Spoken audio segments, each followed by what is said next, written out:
இன்னைக்கு என்ன பிரச்சனை? 2026 எதற்கான பிரச்சனை? உங்களுடைய நிர்வாக சீர்கேடு. உங்களுடைய நிர்வாக சீர்கேடு. ஒட்டுமொத்தமா ஊழல் மட்டுமே செஞ்சுட்டு இருக்கக்கூடிய நம்மளை பார்த்து கொள்கை இருக்கான்னு கேட்பாங்க.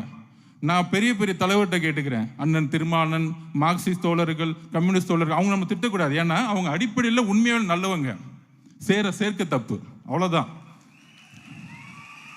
அப்ப அவங்கள பார்த்து நான் கேட்கிறேன், உங்களால் ஒரு பிரஸ் கான்ஃபரன்ஸ் நடத்தி திமுக ஊழல் இல்லாத கட்சி நிமிர்ந்து சொல்ல முடியுமா உங்ககிட்ட? நான் திருப்பி கேட்கிறேன். மதவாதத்தை நாங்கள் எதிர்க்கிறோம் உறுதியாக, இந்தி மொழி திணிப்பை நாங்கள் எதிர்க்கிறோம் உறுதியாக. ஆனால் இன்னைக்கு அண்ணன் திருமானன் அவர்களோ மார்க்சிஸ்ட் கம்யூனிஸ்ட் கட்சி தோழர்களோ ஒரு மேடையில் உட்கார்ந்து இல்லை இல்லை திமுக ஊழல்வாதி கட்சி இல்லை, அண்ணன் செந்தில் பாலாஜி அவர்கள் ஒரு சிறந்த கம்யூனிஸ்ட் தோழர், அண்ணன் செந்தில் பாலாஜி புரட்சியாளர் அம்பேத்கருடைய வாரிசு, நம்ம நேரு அவர்கள் பெரியாருடைய வளர்ப்பு பிள்ளை, சொல்லுங்க தைரியம் இருந்தா. கொள்கையை பத்தி பேசுறீங்க.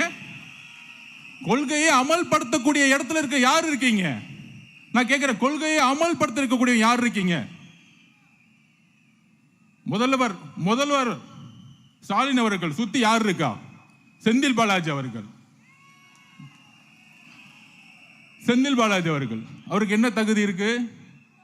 ஒரு 2 நிமிஷம் பெரியாரை பத்தி பேச சொல்லுங்க, நான் இங்கேயே தூக்க மாட்டேங்கிறேன், நான் இங்கேயே போயிடுறேன், அரசியல் விட்டே போயிடுறேன். ஒரு 2 நிமிஷம் அண்ணன் நேரு புரட்சியாளர் அம்பேத்கர் பத்தி பேச சொல்லுங்க. அண்ணன் துரைமுருகன் அவர்களை ஒரு 2 நிமிஷம் டாஸ் கேபிட்டல் மூலதனத்தை பத்தி பேச சொல்லுங்க பாப்போம். அதாவது நம்மளை பார்த்து சொல்றாங்க மிரட்டிட்டாங்க, பயந்துட்டாங்கன்னு. தம்பி, ஒரு சைக்காலஜி தெரிஞ்சுக்குவாங்க. யாரு மிரட்டுறாங்களோ அவங்க தான் பயப்படுறாங்கன்னு அர்த்தம். யாரு அமைதியா இருக்காங்களோ அவங்க தான் தைரியமா இருக்காங்கன்னு அர்த்தம்.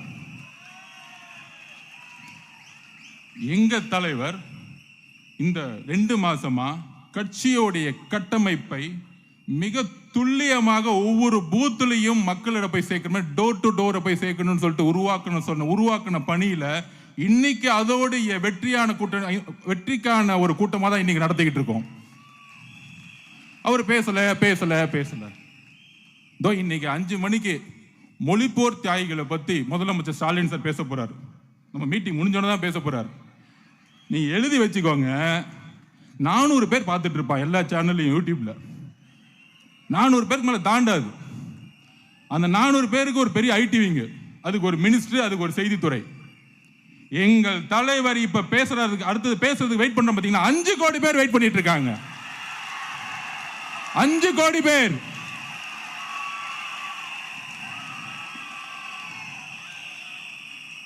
அப்ப அவர் என்ன பேச போறாருன்னு 5 கோடி பேர் பாக்குறாங்கன்னா வேலை இல்லாம பாக்குறான்னு நினைக்கிறீங்களா? அவர் தான் எதிர்காலத்தின் முதலமைச்சர்னு தெரியும் மக்களுக்கு. அவர் பேசுறதை ஏன் பாக்குறாங்க? வேற நாதி இல்ல. உங்களை நம்பி 70 வருஷம் நம்பி போச்சு, இன்னொரு கட்சி நம்பி 60 வருஷம் போச்சு. அப்ப எங்களுக்கு இருக்கக்கூடிய புதிய நம்பிக்கை நீங்கள் ஒருவர் தான். நீங்க சொல்றது அண்ணா சொன்னது கரெக்ட் தான். நம்மளுடைய பொதுச் செயலாளர் மக்கள் அதுவும் பெண்கள் அமைதியா இருப்பாங்க. நீங்க பெண்கள் மட்டும் பாருங்களேன், அமைதியா இருப்பாங்க. நம்மளாச்சும் அப்படி நடந்துட்டு இருப்போம்.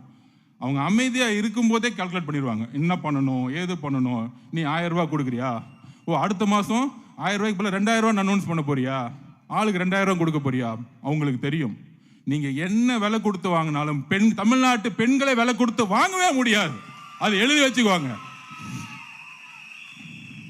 அப்படி ஒரு புரட்சி 77க்கு அப்புறம் நடந்துட்டு இருக்கு.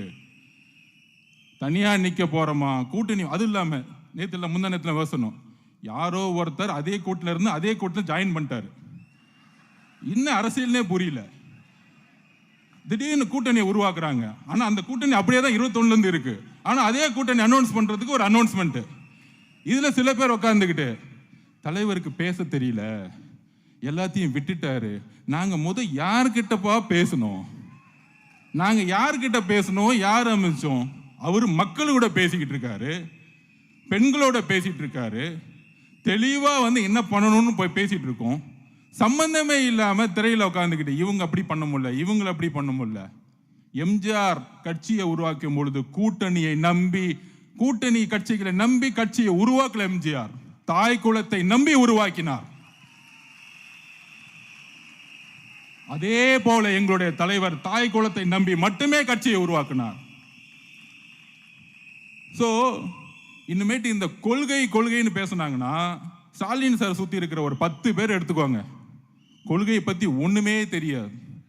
இதுல வேற மிரட்டிட்டாங்க, பயந்துட்டாங்க. சிபிஐ ஆபீஸ்க்குள்ள நுழையும் பொழுது 10 பேர் ஓடி வருவாங்க செல்ஃபி எடுக்கிறதுக்கு. எனக்கே ஷாக்கு, என்னென்ன எங்க போனாலும் உங்களுடைய ஆதரவாளர்கள் வச்சிருக்கீங்களே. அதுல முக்கியமா நிறைய பேர் இவங்களுக்கு சிம்பிள் கிடைக்குமா, அப்படி கிடைக்குமா, 234 தனித்தனியாக கொடுத்து இவங்களை காலி பண்ணிடுவாங்க. நான் திருப்பியும் சொல்றேன், அண்ணா இந்தியா முழுசும் எலெக்ஷன் கமிஷன் மேல பெரிய நம்பிக்கைகள் யாருக்கும் கிடையாது. ஆனா உங்களுடைய ஏதோ ஒரு ஃபேன் உங்களுக்காக சைனை போட்டு விசில் சின்னத்தை கொடுப்பா, யாரு எதிர்த்தாலும் பரவாயில்ல அப்படின்னு ஒரு கூட்டத்தை இந்தியா முழுசு உருவாக்கி வச்சிருக்கீங்க பாத்தீங்களா. ஒரு நேர்மையான ஒரு அதிகாரி உங்களுக்காக, உங்களுடைய முகத்திற்காக ஒரு சைனை போட்டாரு பாத்தீங்களா, எனக்கே ஷாக்கு.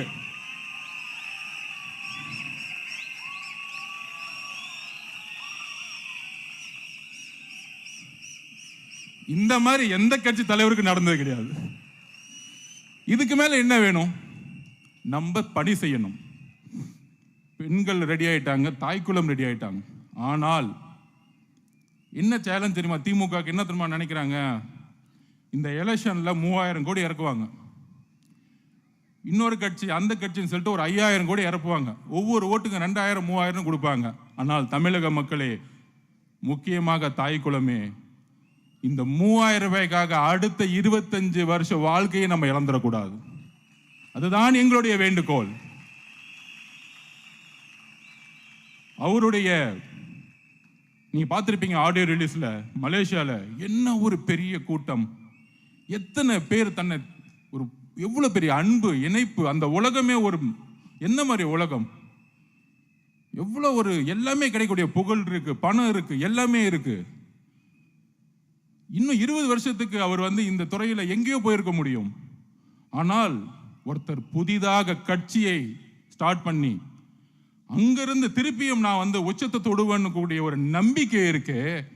அந்த நம்பிக்கை எந்த மனுஷனுக்கும் வராது. உண்மையாக சொல்றேன், நான் விளையாட்டு துறையில இருக்கேன். இன்னைக்கும் காலைல 6 மணி கிரவுண்ட்ல இருக்கிறேன். எனக்கு பிடிச்ச துறை, 30 வருஷமா இருக்கிறேன். என்ன அரசியல் வந்தாலும் காலையில முதல்ல 6 மணிக்கு விளையாட்டு துறை இருக்கலாம். ஆனால் 30-33 வருஷமாக தான் விரும்பிய துறை, தான் நம்பிய துறை, மக்களால் இணைந்த துறையோ அப்படிங்கிறதுல தூக்கி போட்டு வர்றதுக்கான தைரியம் உலகத்தில் எந்த மனிதனுக்கு இருக்காது.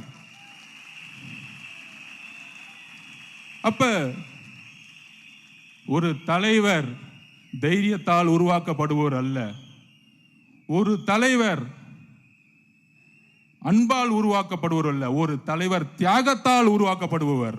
இதுதான் அண்ணா சொன்னார். ஒரு தலைவருக்கான தகுதியை தன்னை தியாகம் செய்யணும். தான் குடும்பத்தோட பையன் அடுத்த தன்னுடைய பேரனை அவருடைய சட்டசபையில் சொன்னார் தெரியுமா, என்ன சக்சஸ், பையன் துணை முதலமைச்சர், அடுத்த பேரன் இளைஞர் அணிக்கு, அதுவும் நடிக்கிறேன்னு சொல்லிட்டு அந்த பையன் அழுதுகிட்டு இருக்கா, உட்காந்துக்கிட்டு வீடியோ வந்துட்டு இருக்கு. ஏன் அழுதுட்டு இருக்கான்னு தெரியல. ஸோ இந்த மாதிரி குடும்பத்தை செட்டில் பண்றது தான் அவருடைய சந்தோஷம். ஆனால் எங்களுடைய தலைவருடைய சந்தோஷம் ஒவ்வொரு குடும்பத்தையும் தன்னை போல செட்டில் செய்யணும்னு நினைக்கிறார். இங்கதான் வித்தியாசம். திமுக நமக்கும் என்ன வித்தியாசம் அப்படின்னா, இதுதான் வித்தியாசம். உங்க குடும்பத்தை நீங்க செட்டில் பண்றீங்க, தமிழகத்தோட ஒவ்வொரு குடும்பத்தையும் செட்டில் பண்ணணும். நல்ல விதமா கல்வி, வேலை வாய்ப்பு, மருத்துவம் எல்லாத்திலையும் ஒரு நேர்மையான நிர்வாகத்தை உருவாக்கணும். உடனே தலைமை மேல கொஸ்டின், அவருக்கு நிர்வாகம் தெரியுமா? ஒன்னே ஒண்ணு சொல்றேன், ஒரு துறையில் எந்த ஒரு துறையா இருந்தாலும் சரி, ஒரு துறையில் நம்பர் 1 ஆனோம்னா நிர்வாகம் தெரியணும், பினான்ஸ் தெரியணும். சினிமாவில் நம்பர் 1 ஆனோம்னா மக்களுடைய நம்பிக்கையை பெறணும். மக்களுடைய நம்பிக்கை பெறாமல் அந்த துறையில் நம்பர் 1 ஆக முடியாது. அப்படி நம்பர் 1 இருக்கிறவருக்கு நிர்வாகம் தெரியாதுன்னு சொல்லக்கூடியவர்கள் நிர்வாகம் அவங்களுக்கு தெரியாமல் பேசிட்டு இருக்காங்கன்னு அர்த்தம். ஸோ தோழர்களே, நம்மளுடைய களம் செட் ஆயிருச்சு. இங்கே கிட்டத்தட்ட நம்ம 3 லட்சம் பேர் இன்றைக்கு நம்மளுடைய பணியில் இருந்துகிட்டு இருக்கோம். உறுதியாக சொல்கிறோம், நிறைய பொய் பிரச்சாரங்களை உருவாக்குவாங்க. இன்றைக்கு சொல்கிறேன், நமக்கு எதிராக 20 கட்சி இருக்கு. 20 கட்சியை சார்ந்தவர்கள் ஊடகங்களில் இருப்பாங்க, ஊடகத்துறையில் இருப்பாங்க. அப்போ பேசக்கூடிய வார்த்தைகள்லாம் எப்படி இருக்கும்? நமக்கு எதிராக தான் இருக்கும். நமக்கான பொய் பிரச்சாரத்தை உருவாக்குவாங்க. நீங்களாம் ஜெயிக்க முடியுமா? தனியாக போனீங்கன்னா என்ன ஆகும்? பணம் இல்லை, ஒற்றுமை இல்லை. இது எல்லாம் நம்ம நிர்மல்குமார் சொன்ன மாதிரி தான். ஒரு குடும்பத்துக்கு 1 ஓட்டு வச்சுக்கோங்க, 2.25 கோடி. திமுக வாங்கினது 2,09,00,000 போன எலெக்ஷன்ல. அவ்வளவுதான். இப்பயே நம்ம திமுகவை மீறிட்டோம். ஒற்றுமையாக இருந்து களம் காண்போம். நம்மளால் வரலாற்றை உருவாக்க முடியும். எதிர்காலத்தை உருவாக்க நிகழ்காலத்தில் நாம் அர்ப்பணிப்புடன் தியாகத்துடன் பயணிப்போம். நன்றி, வணக்கம்.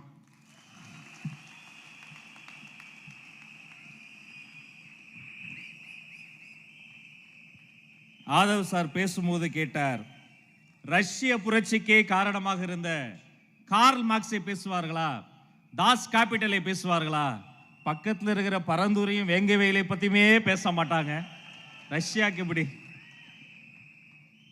தமிழக வெற்றி கழகம் என்பது ஒரு இரும்பு கோட்டை. அதில் இருக்கக்கூடிய ஒவ்வொரு மனிதனும் தன் ஒட்டுமொத்த வாழ்க்கையுமே தலைவரின் உன்னத லட்சியத்திற்காக அவருக்காக அர்ப்பணிப்பு செய்து விட்டோம். தற்போது சமூக வலைதளத்தில் பார்த்திருப்பீர்கள், அண்டார்டிகாவில் எடுக்கப்பட்ட பென்குயின் பறவையை குறித்த ஒரு ஆவண படம்.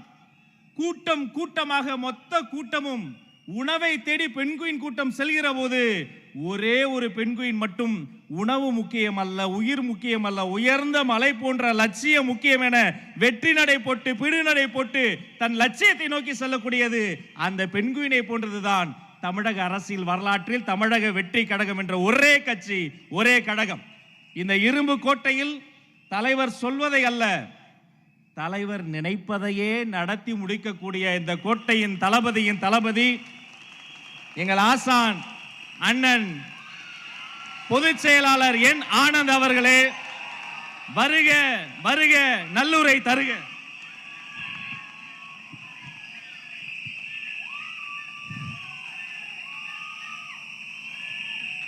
மதிப்புக்கும்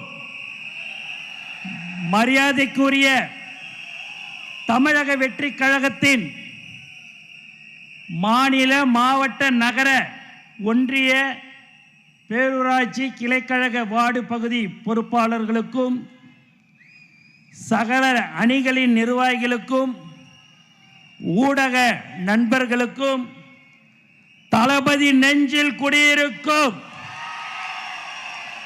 உங்கள் அனைவருக்கும் வணக்கம். எங்களை வழி நடத்தும் வழிகாட்டி, தமிழ்நாட்டின் நாளைய தீர்ப்பு வெற்றி தலைவர் தளபதி அவர்களுக்கும் வெற்றி வணக்கம். உங்கள் அனைவரையும் பார்ப்பதே எனக்கு பெருமையாக இருக்கிறது. இன்று எங்கு பார்த்தாலும் விசில் சத்தம்தான். தொண்டர்கள் மட்டுமல்ல, பொதுமக்களே விசில் அடித்துக் கொண்டிருக்கிறார்கள். நான் எழுதி வச்சுன்னு வந்திருக்கிறேன் சிலதெல்லாம். ஏன் அப்படின்னு பார்த்தீங்கன்னா, மேடையில் இருக்கிறவங்களும் சரி, கீழே இருக்கிறவங்களும் சரி, பெரிய பேச்சாளர்கள் எல்லாம் ஜாம்பவான்லாம் பயங்கரமாக இருக்கிறாங்க. பேசுகிறதுக்கே எனக்கே ஒரு பயமாக இருக்குது. ஏன்னா நம்ம அடிக்கடி உங்களை நான் பார்ப்பேன், நீங்கள் என்னைய பார்ப்பீங்க, தலைவர் உங்களை பார்ப்பார், எல்லாம் ஓகே. ஆனால் உண்மையாகவே இந்த கூட்டத்தில், அதுவும் இந்த செயல் வீரர் கூட்டத்தில் பார்க்கும்போது உண்மையாகவே எனக்கு ஒரு பயம் இருக்குது. ஏன்னா பேச்சாளர்கள்லாம் இருக்கிறாங்க, பயங்கரமாக பேசுகிறாங்க எல்லாருமே. ஆதவ் சகோதரர் சொன்னார், மலேசியாவில் எப்பேற்பட்ட ஒரு கூட்டம் நீட்டுன்னு. அங்கே ஒன்று தாங்க, உலகத்தில் 700 கோடி மக்கள் இருக்கிறார்கள். அந்த 700 கோடி மக்களில் அதிகமாக தேடக்கூடிய ஒரு நபர் யாருன்னா நம்ம தலைவர் தளபதி தான்.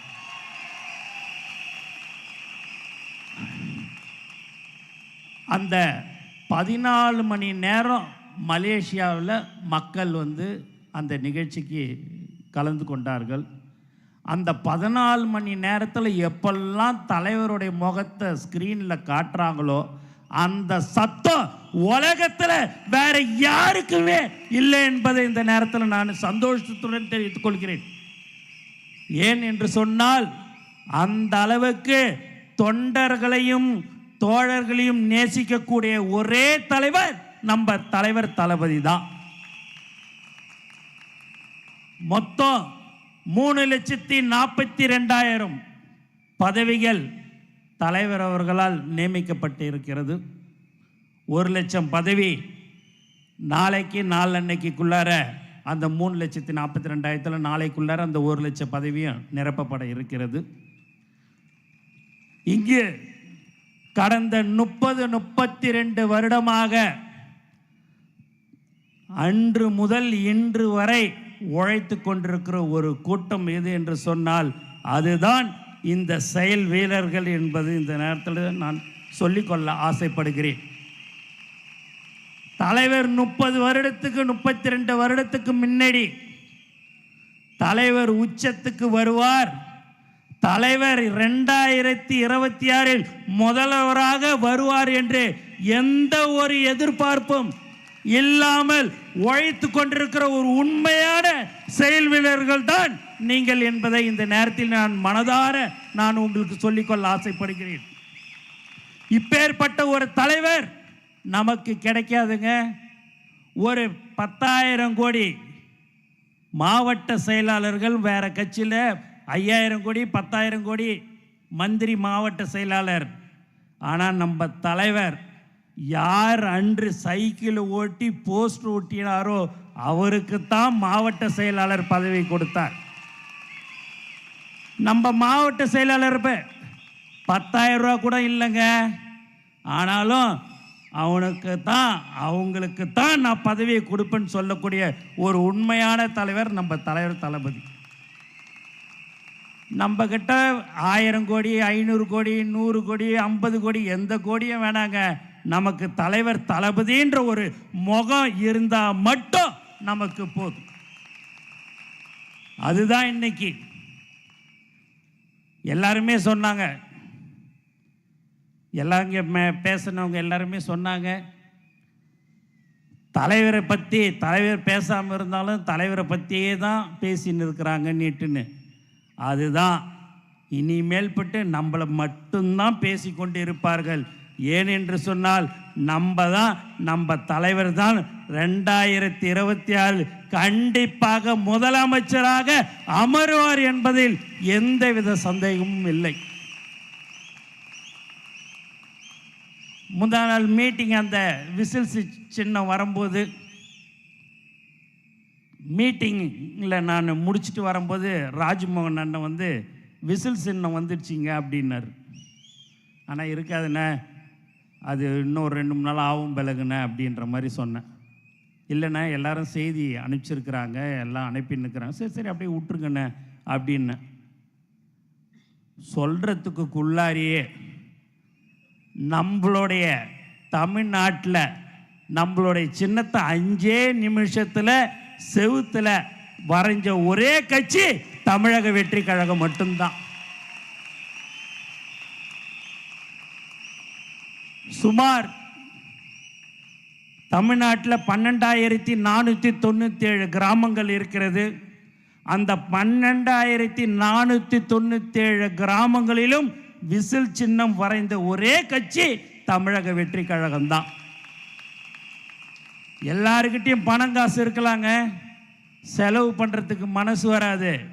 ஆனால் தளபதியுடைய தோழர்கள் காசு இருக்குது இல்லை, என் தலைவனுக்கோசம் எதையும் செய்வேன், இப்போ எதுவாக இருந்தாலும் செய்வேன் சொல்ல கொடுக்கிற ஒரு உண்மையான செயல் வீரர்கள் தான் நீங்கள். எல்லாமே நீங்கள் பார்த்தீங்க அப்படின்னா பணம் இருக்கும், மனசு வராது. ஆனால் நம்ம ஆளுங்க அந்த சின்னத்தை டிவியில் வந்துடுது கொடுத்துட்டேன்னு சொன்ன அடுத்த 5வது நிமிடமே செவுத்தில் எழுதுறது, லட்டு கொடுத்து வழியில் போகிற வர்றவங்களுக்கு விசில் கொடுக்கறது என்று சொன்னால் எந்த அளவுக்கு அவர்கள் தலைவரை நேசிக்கிறார்கள் என்பதை இந்த நேரத்தில் நீங்கள் தெரிந்து கொள்ளலாம். இந்த செயல் வீரர்கள் என்பது முதல்ல ஒன்றியம், நகரம், கிளை, பேரூராட்சி எல்லாருமே முதல்ல நீங்கள் இந்த மாதிரியான ஒரு கூட்டத்துக்கு இப்போ தான் உங்களை கூப்பிட்டுருக்குறோம். உண்மையாகவே உங்களை பார்க்கும்போது ரொம்ப சந்தோஷமாக இருக்குது. ஏன்னா கன்னியாகுமரியிலேருந்து வரணும் அப்படின்னா 1 நாள் 1.5 நாள் ஆகும். 2 நாளுக்கு முன்னாடி தான் பாஸ் கொடுத்தோம். ஆனால் ஒருத்தவங்க கூட ஆப்சண்ட் இல்லாமல் வந்த ஒரே கட்சி தமிழக வெற்றி கழகம் மட்டும்தான். மற்ற நிர்வாகிகள்லாம் நீங்கள் கூப்பிடணும் அப்படின்னா மற்ற கட்சியில் அண்ணன்லாம் சொன்னது போல் 1000 ரூபா 500 ரூபா கொடுத்து வாப்பான்னு கூப்பிடணும். இங்கே எதுவுமே வேணாங்க. தலைவர்ன்ற ஒரு வார்த்தை தளபதி அவர்களின் வழிகாட்டுதலின்படி அப்படின்னு சொன்னால் போதும். வர்ற ஒரு உண்மையான கூட்டம்தான் நம்மளுடைய தளபதி குடும்பம் என்பதை இந்த நேரத்தில் நான் தெரிவிச்சுக்கிறேன். மாவட்ட செயலாளர்களும் சரி, ஒன்றியம், நகரம் அணி தலைவர்களும் சரி, 2026 நம்ம ஜெயிச்சே ஆகணும். நமக்கு அதுதான். ஏன்னா முதலமைச்சர்னு என்பது வாயால் சொல்லிட்டா மட்டும் போதாது. நம்மளுடைய உழைப்பு கண்டிப்பாக இருக்க வேண்டும். காலையில் 6 மணிக்கு நம்ம பூத்துக்கு போனோம் அப்படின்னா சாயங்காலம் 6-7 மணி ஆனாலும் அந்த பூத்தில் கடைசி வரைக்கும் நாம் இருக்க வேண்டும். இல்லை என்று சொன்னால் சாயங்காலம் 5-5:30 மணிக்கு நான் ஒரு 20 ஓட்டு போட்டுக்கிறேன், நீ ஒரு 20 ஓட்டு போட்டுக்கிறியா அப்படின்ற மாதிரி நம்ம ஆளுங்க கேட்பாங்க. அப்போ மாற்று கட்சி கேட்குறாங்கன்னு சொன்னோன்னே நம்ம ஆளுங்க சரி எனக்கும் 20 ஓட்டு கொடுக்குறியா அப்படின்னு நம்ம நினைப்போம். ஆனால் அவங்க மற்ற கட்சியெல்லாம் பார்த்திங்கன்னா பல வருடங்களாக இருந்தவங்க டம்மியாக ஆளை போட்டுட்டு 5-6 பேரை உட்கார வச்சுட்டு அவங்க 100 ஓட்டை போட்டுக்கின்னு நமக்கு 20 ஓட்டு போட்டு கொடுக்கணுமான்னு கேட்பாங்க. ஆனால் நம்ம தோழர்கள் உங்களை நீங்கள் சொல்லி நாங்கள் அந்த திருட்டு ஓட்டை 20 ஓட்டு நாங்கள் போட வேணாம், எங்களுக்கு மக்கள் ஓட்டு போட்டுட்ருப்பாங்க, அதனால் நான் உங்களை போட விடமாட்டேன் என்று தான் நீங்கள் சொல்ல வேண்டும். இந்த மாதிரி எல்லா நிகழ்ச்சிகளும் அந்த பொதுமக்களுடைய எல்லா நிகழ்ச்சிகளும் அவங்களுடைய வீட்டின் நிகழ்ச்சியிலும் நாம் கலந்து கொள்ள வேண்டும். அது ரேஷன் கார்டு பிரச்சனையாக இருந்தாலும் சரி, அது ரோடு பிரச்சனையாக இருந்தாலும் சரி, எந்த ஒரு பிரச்சனையாக இருந்தாலும் சரி, அதை நாம் தான் அவர்களோடு மக்களாக நாம் இருந்து அதையெல்லாம் நாம் செய்ய வேண்டும் என்று உங்களை கேட்டுக்கொள்கிறேன். உங்களை நம்பி, மக்களை நம்பி ஒரு உச்சத்தை விட்டுட்டு நம்ம தலைவர் அவர்கள் வருகிறார். அவருக்கு நாம் செய்ய வேண்டிய கைமாறு நாம் உழைக்க வேண்டும். இன்னும் இருப்பது 2 மாதங்கள் தான். அந்த 2 மாதம் நாம் கடுமையாக உழைக்க வேண்டும் என்று உங்களை நான் கேட்டுக்கொள்கிறேன். ஏனென்று சொன்னால் நமக்கு முகமே தலைவர் தளபதி தான். நாங்கள் சரி, நீ யார் போனாலும் சரி, அது தலைவருக்கோசம் எல்லாமே வரும். ஆனால் தலைவர் ஒரு 5 நிமிடம் பேசினால் 50 நாளுக்கு பேசக்கூடிய ஒரே தலைவர் நம்மளுடைய பேச்சு, தலைவருடைய பேச்சு மட்டும்தான் 50 நாளைக்கு அது பாட்டுன்னு போய்கினே இருக்கும். ஆதவ சார் சொன்னது மேலே 5 கோடி மக்கள் பார்க்குறார்கள், எப்போ பேசுவார் என்று காத்து கொண்டிருக்கிறார்கள் என்று சொன்னால் அந்த அளவுக்கு மக்கள் நம்பிக்கை வைத்திருக்கிறார்கள். அந்த நம்பிக்கைக்கு நாம் ஒழுங்காக அவர்களிடம் சென்று நம்மளுடைய கொள்கைகள் என்ன, தலைவர் வருகிறார், நம்மளுடைய தேர்தலில் அவர் நிற்க இருக்கிறார். 2026 தலைவர் 234 தொகுதியில் நின்னாலும் அவர் ஜெயிச்சிருவார். அதில் எந்தவித மாற்று கருத்தும் இல்லை. ஆனால் அரசியல் சட்டத்தின்படி 3 தொகுதி இல்லை 4 தொகுதியில் தான் ஒருத்தவங்க நிற்க முடியும். அதனால் தலைவர் ஜெயிச்சுவார்.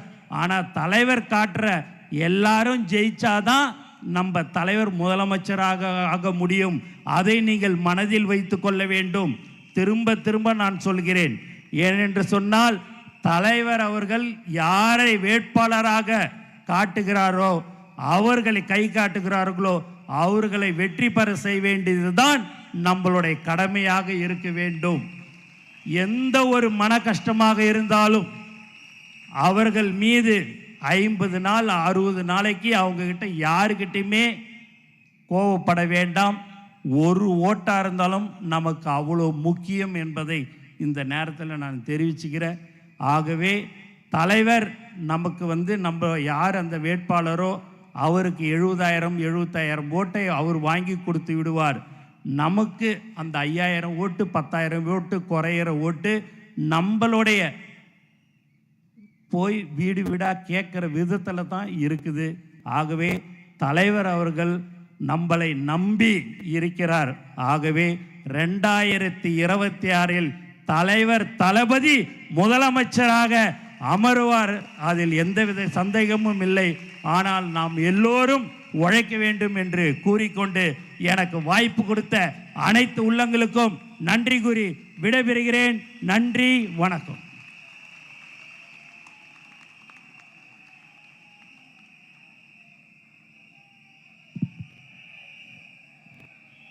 நன்றி அண்ணா.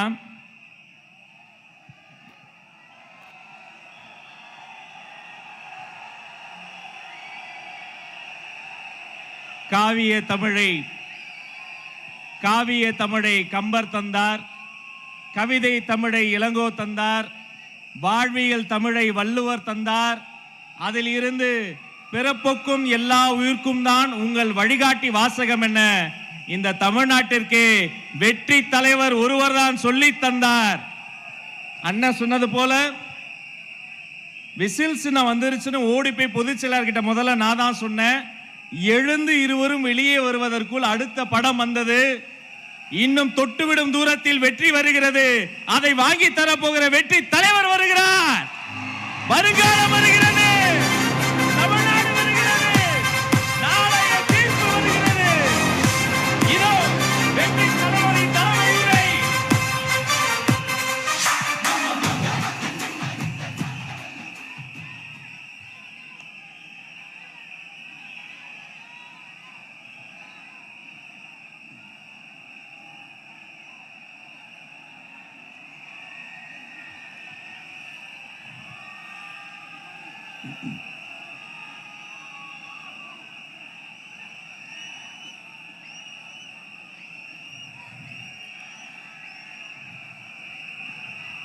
நம்மளுடைய இந்த அரசியல் பயணத்தில் மிக மிக மிக முக்கியமான ஒரு காலகட்டத்தில் நாம் இருக்கிறோம். நான் ஏன் இதை இவ்வளோ அழுத்தமாக சொல்கிறேன் அப்படின்னா,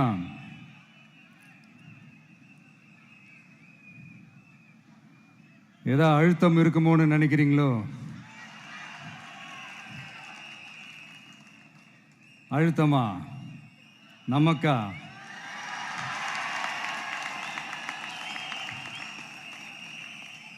இந்த அழுத்தத்துக்கெல்லாம் அடங்கி போற ஆளா இந்த ஆளு? இந்த மூஞ்சா பார்த்தா அப்படியா தெரியுது உங்களுக்கு?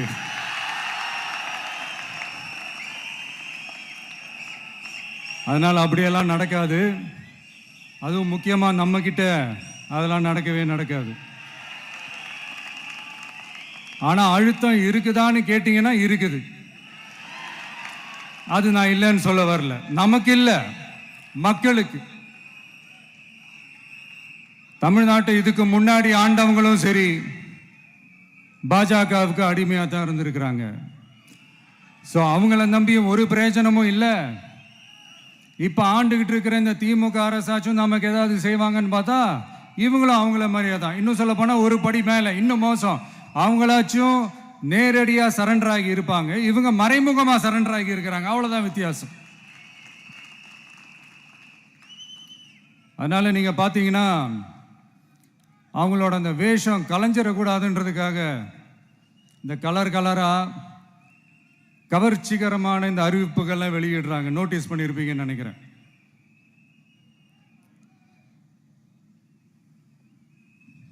அதனால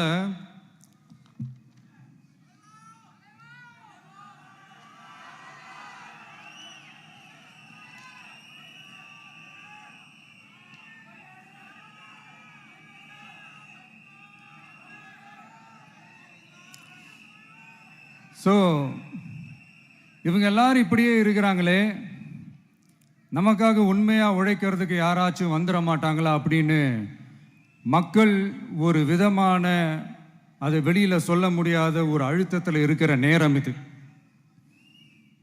மாற்றி மாற்றி ஓட்டு போட்டு ஏமாந்து அவங்க இப்போ நம்மளை நம்புகிறாங்க. நம்மளுடைய இந்த தமிழக வெற்றி கழகத்தை இந்த விஜய் கூட நிப்பான்னு நம்புகிறாங்க.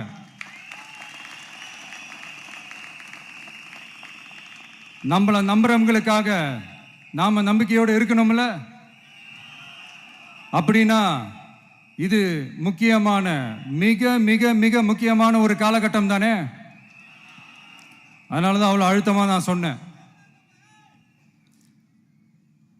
இந்த தேர்தல், இந்த கூட்டணி, இதெல்லாம் பற்றி நிறைய இந்த ஏசியங்கள் ஜோசியங்கள் எல்லாம் நடந்துக்கிட்டு இருக்கு இல்லையா. என்னப்பா இந்த விஜய் இப்போ தான் வந்திருக்கிறாரு, இவர் கூடலாம் யார் வரப்போகிறா, அவங்க வரமாட்டாங்க, இவங்க வரமாட்டாங்க, அப்படி இப்படின்ட்டு நம்மளை பற்றி ஒரு அண்டர் எஸ்டிமேட் பண்ணிகிட்டு இருக்காங்களே.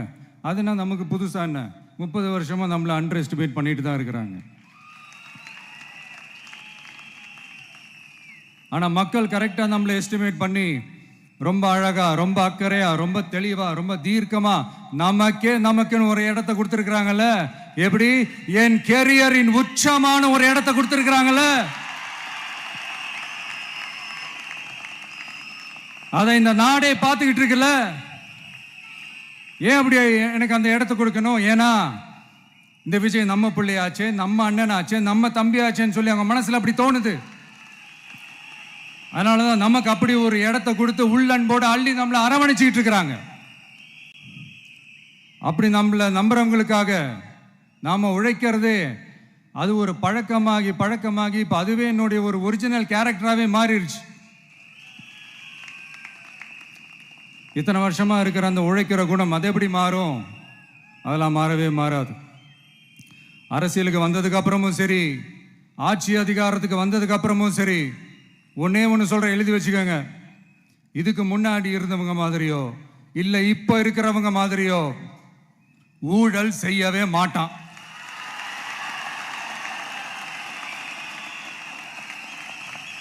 ஒரு பைசா தொட மாட்டான். எனக்கு அது அவசியமே இல்லை. புரிஞ்சுங்களா உங்களுக்கு? எனக்கு அதை தொட வேண்டிய அவசியமே இல்லை.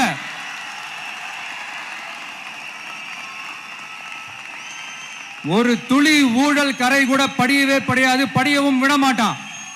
நீங்க கேட்கலாம், இது என்ன சினிமாவா, இதன முதல்வன் படமா, ஒரே நாள் நம்ம இவர் எல்லாத்தையும் கிளீன் பண்ணிடுவாரான்னு நீங்க கேட்கலாம். ஓகே, பிராக்டிகலா அது பாசிபிள் இல்லதான். But it is a process, right? It is a process. இப்படி எதுக்குமே ஆசைப்படாத ஒருத்தன் அரசியலுக்கு வர்றான் அப்படின்னா, அவன் கண்ணு முன்னாடி ஏதாவது ஒரு தப்பு நடக்குது அப்படின்னா, அவன் கண்ணு முன்னாடி ஏதாவது இந்த மாதிரி ஒரு ஊழல் நடக்குது அப்படின்னா, அதை பார்த்துக்கிட்டு அவன் சும்மா இருப்பான்னு நினைக்கிறீங்க?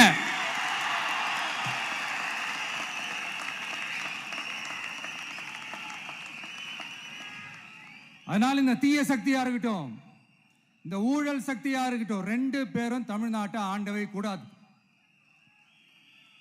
அப்படிப்பட்ட இந்த கட்சிகளை உண்மையா தில்லா எதிர்க்கிற அந்த கட்ஸும் கெத்தும் நம்ம கிட்ட மட்டும்தான் இருக்கு.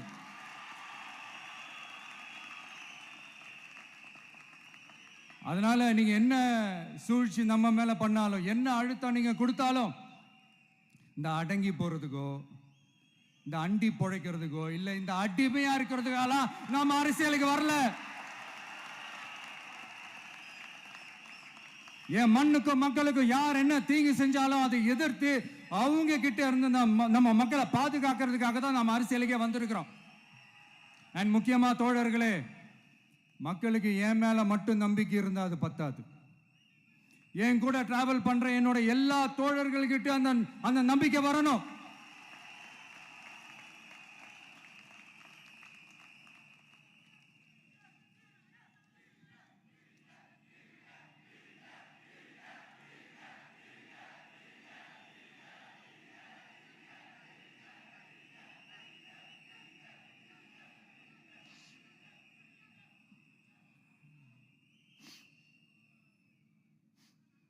அந்த நம்பிக்கை இல்லைன்னு நான் சொல்ல வரல, இருக்குது. ஆனா அதை தொடர்ந்து இருக்கிற மாதிரி நீங்க எல்லாம் நடந்துக்கணும். தப்பு பண்ண யாரா இருந்தாலும் தப்பிக்கவே முடியாதுன்ற அந்த ஒரு பயம் இருக்கணும். எல்லாரும் உங்களை தான் கேட்கிறேன், எல்லாரும் உண்மையா உழைப்பீங்கல்ல?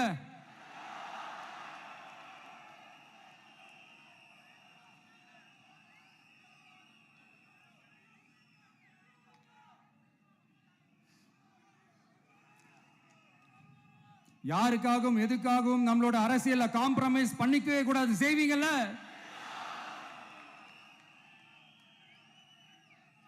அண்ட் தயவு செஞ்சு எல்லாரும் கொஞ்சம் ஒற்றுமையா இருந்து சேர்ந்து உழைச்சி ஜெயிப்பீங்கல்ல? சரி, நமக்காக நம்ம மக்கள் கண்டிப்பா ஓட்டு போட்டு ஜெயிக்க வைப்பாங்க, அதில் எந்த மாற்று கருத்துமே கிடையாது. அப்படி ஜெயிக்கிறதுக்காக நாம் என்ன செய்ய போறோம்? மக்களிடம்னு செல்னு அறிஞர் அண்ணா அவர்கள் சொன்னதை ரொம்ப டீப்பாக சின்சியராக அடாப்ட் பண்ணுறதோட மட்டும் இல்லாமல் நம்மளோட அரசியலில் அதை செயல்படுத்தணும். அதுதான் முக்கியம். ஏன்னா இப்போ அரசியல் இருக்கிறவங்க அண்ணாவை மறந்துட்டாங்க. அண்ணா ஆரம்பித்த கட்சியும் அண்ணாவை மறந்து சுயநலமாக மாதிரி பல வருஷம் ஆச்சு. அண்ணா பேரில் இருக்கிற கட்சியும் அவரை மறந்து பல வருஷம் ஆச்சு. ஆனால் நாம அவரை மறந்துடக்கூடாது. மக்கள்கிட்ட போகணும், மக்களோட மக்களாகவே இருக்கணும், மக்களுக்காகவே இருக்கணும். அதுக்காக நாம் என்ன செய்ய போகிறோம், என்னெல்லாம் செய்ய போகிறோம், அதுக்காக தான் இந்த மீட்டிங். ஆரம்பிக்கலாமா? இந்த ரெண்டு கட்சிகள், ஆண்டு கட்சியாக இருக்கட்டும், இப்போ ஆள்ற கட்சியாக இருக்கட்டும், அவங்கள பொறுத்த வரைக்கும் பூத்துனா என்ன தெரியும்ல? அவங்கள பொறுத்த வரைக்கும் பூத்துனா கள்ள ஓட்டு போடுற இடம். ஆனால் நமக்கு, நம்ம டிவிகேவுக்கு அது ஒரு ஜனநாயக கூடம். அங்கே ஜனநாயகம் திருடுறாம நம்ம பார்த்துக்கிறணும். ஒவ்வொரு ஓட்டையும் நம்ம பாதுகாக்கணும். எப்படி பாதுகாக்கிறது? ஒவ்வொரு வீட்டில் இருக்கிற ஒவ்வொரு ஓட்டும் நமக்கு தானே ஃபர்ஸ்ட் கன்ஃபார்ம் பண்ணுங்க. எனக்கு தெரிஞ்சு தமிழ்நாட்டில் ஒரு 2.25 கோடி ரேஷன் கார்டுகள் இருக்கும்னு நினைக்கிறேன். அவங்க எல்லாரும் வேற வேற எந்தெந்த கட்சியில் இருந்தாலும் கட்சி வேறுபாடு எல்லாத்தையும் தாண்டி இந்த விஜய் அவங்க வீட்டில் ஒருத்தனா வாழ்ந்துட்டு இருக்கிறான். அவங்க குடும்பத்தில் ஒருத்தனா பார்த்துக்கிட்டு இருக்கிறாங்க. அதனால இந்த கட்சி கிச்சி எல்லாத்தையும் தாண்டி இந்த விஜய் கூட நிக்கணும்னு முடிவு பண்ணிட்டாங்க. அதனால அப்படி முடிவு பண்ண அவங்கள பாதுகாப்பா பூத்துக்கு கூட்டிட்டு வாங்க. நம்மளோட இந்த விசில் சின்னத்துக்கு ஓட்டு போட வைங்க.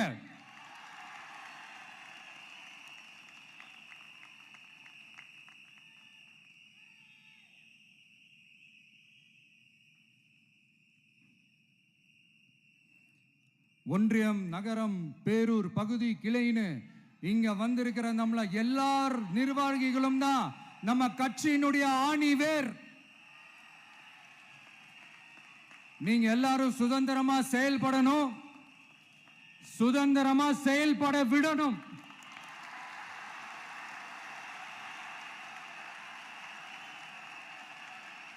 நீங்க ஒவ்வொருத்தரும் எனக்கு முக்கியம்.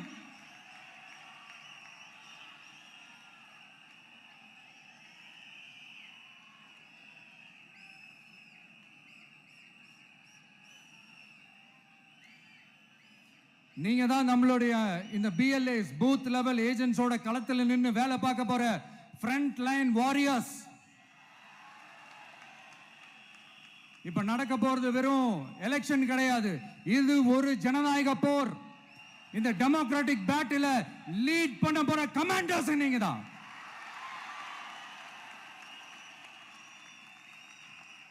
நான் ஏன் இது எவ்வளவு ஸ்ட்ரெஸ் பண்ணி சொல்றேன் அப்படின்னா, இந்த தீய சக்தி எப்படி, இந்த தீய சக்தியோட தில்லு முள்ளுலாம் உங்களுக்கே நல்லா தெரியும். முழிச்சிட்டு இருக்கும் போது முழியை தோண்டி எடுத்துட்டு போற கூட்டம். அதனால கொஞ்சம் ஜாக்கிரதையா இருக்கணும். நம்ம எலெக்ஷனுக்கு இன்னும் 3 மாசம் தான் இருக்குது, அவ்வளவு கூட இல்லைன்னு நினைக்கிறேன். இந்த 3 மாசத்துல நீங்க செய்ய போற அந்த களப்பணியில தான் நம்மளுடைய வெற்றியே இருக்குது. உங்களுக்கு இந்த விஜய் பிடிக்கும்ன்றது உண்மைனா, சத்தியம்னா, உங்களோட உழைப்பில் அதை காட்டுங்க. அப்புறம் நாங்க அறிவிக்க போற வேட்பாளர்களுக்கு நீங்க உங்களுடைய முழு ஒத்துழைப்பை நீங்க கொடுக்கணும். கொடுப்பீங்க தானே?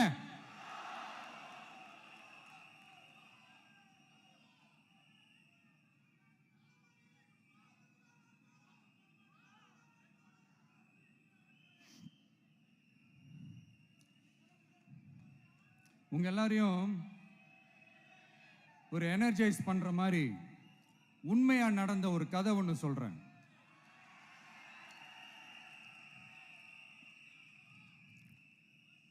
சொந்த நாட்டையே ஒரு கூட்டம் அபகரிக்குது. சொந்த நாட்டிலேயே இருக்க முடியாத அளவுக்கு ஒரு நெருக்கடி ஏற்படுது. ஸோ வேற வழி இல்லாமல் அந்த நாட்டை விட்டே வெளியே போய் வேற ஒரு இடத்துக்கு போய் காடு மலை அப்படி இப்படின்னு சுற்றி மறைஞ்சு வாழ வேண்டிய ஒரு சூழ்நிலை ஏற்படுது.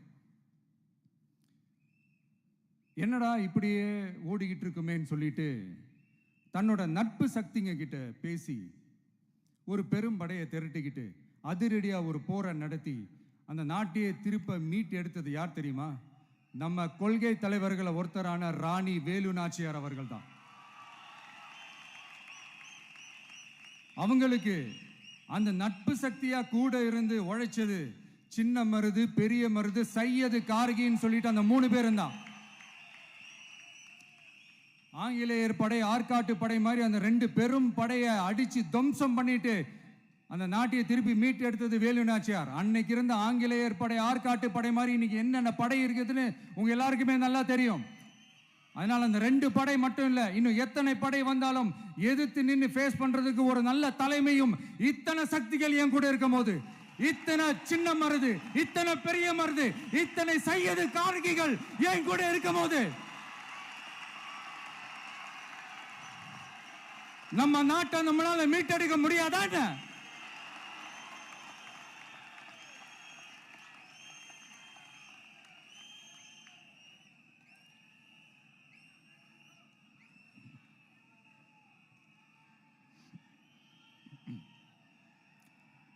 அதுவும் இந்த படை, நம்மளுடைய இந்த டிவிகே படை நட்பு சக்தி இருந்தாலும் இல்லைனாலும் தனியாவும் நின்று கெத்தா ஜெயிக்கிற அளவுக்கு ஒரு மிகப்பெரிய படை. அதுலயும் ரொம்ப முக்கியமா இன்னைக்கு இந்த கூட்டத்துக்கு வரலனாலும் நான் அந்த போர்ல நடந்த அந்த கதை மாதிரி கட்ஸான குயில்கள் நிறைந்த பெண்கள் படையும் நம்மளோட இருக்கிறாங்க. அந்த பெண்கள் படையை பார்த்துதான் அரசியல் அரங்கமே அதிர்ந்து போயிருக்குது. அதனால எல்லாரும் ஒரு நிமிஷம் எனக்காக எந்திரிச்சு நில்லுங்களேன் ப்ளீஸ். நான் சொல்றதை கொஞ்சம் ரிப்பீட் பண்ணுங்க. இந்த 2026 சட்டமன்ற தேர்தல்ல நாம எல்லாரும் உண்மையாக உழைப்போம், சத்தியமாக உழைப்போம், உறுதியாக உழைப்போம், ஒற்றுமையாக உழைப்போம். தேங்க்யூ. Please sit down.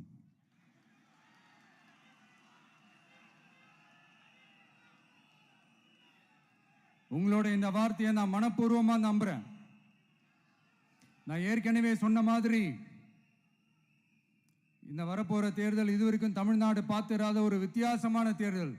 நம்மளுடைய படை வரிசையும் அப்படிதான், ஒரு பவர் பேக்ட் ஃபோர்ஸ்.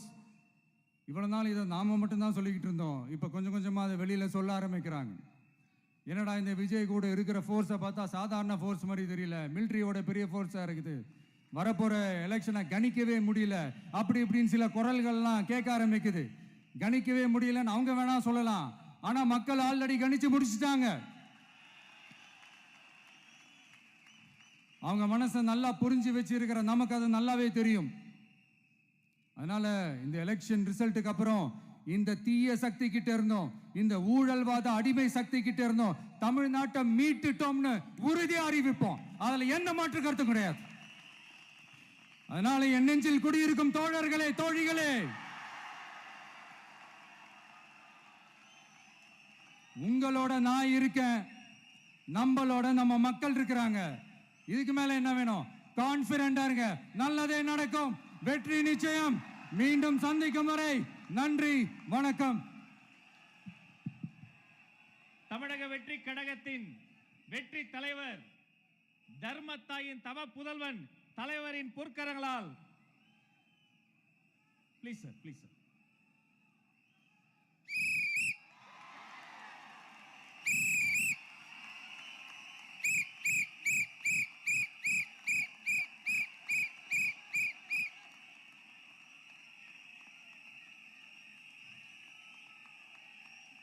நம்ம சின்னம், உங்கள் சின்னம், நம்மளுடைய வெற்றி சின்னம் விசில். கப்பு முக்கியம் பகிலே.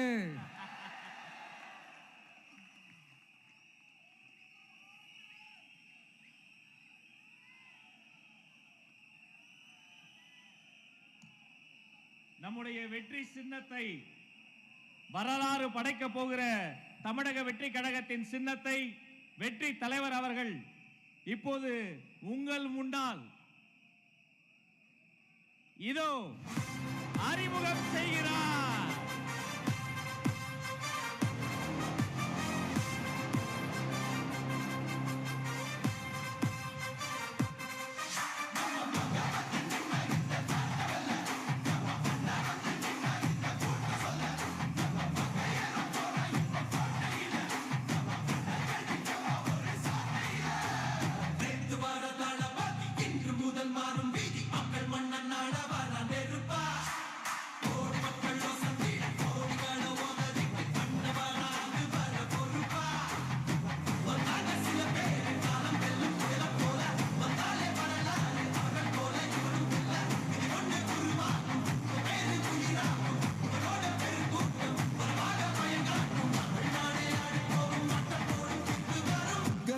உங்க விஜய் உயிர் என்ன வரனா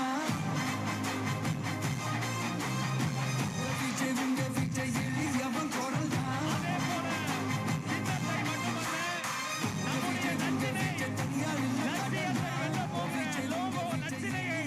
வெற்றி தலைவர் இதோ அறிமுகம் செய்கிறார். வீட்டுக்கு வீடு, வீதிக்கு வீதி, ஊர் முழுக்க உலகம் முழுக்க புதிய சரித்திரம் படைக்க போகிற தமிழக வெற்றி கழகத்தினுடைய தேர்தல் பரப்புரை லட்சினை வெற்றி சின்னம் விசையோடு இதோ.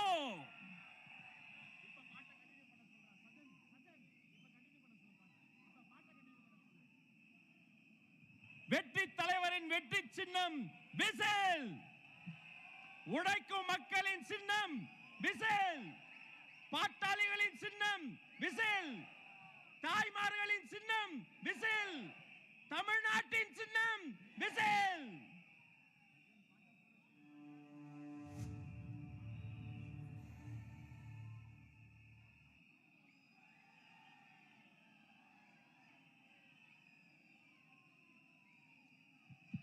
இந்த லோகோ லட்சணையை ஆதாரமாக கொண்டு வீட்டுக்கு வீடு நம்முடைய கேம்பெயின் பரப்புரை துவங்குகிறது என்பதை நெஞ்சார்ந்த மகிழ்ச்சியோடு உங்களோடு பகிர்ந்து கொள்கிறோம். இனி வீட்டுக்கு வீடு விசில்.